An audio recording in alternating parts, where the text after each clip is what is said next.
নবী বলেন, গরিবেরা বড় লোকের বাড়ি গাড়ি দেখে আফসুস করিস না। ওই 10 তলা বিল্ডিং উঠাইয়া লাভ কি যদি ঘুমাইতে না পারে? সুইস ব্যাংকে কোটি টাকা রেখে লাভ কি যদি চেক বই না থাকে?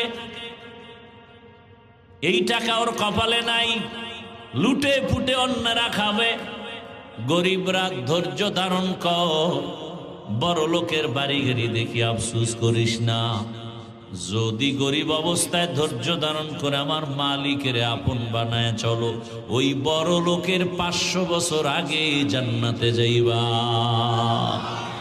আতিনা ফি দারে দুনিয়া না হাসান, আতিনা ফি দারে উকবা না হাসান, ইয়া গিয়াসাল মুস্তাগীসিন ইহদিনা লফতি।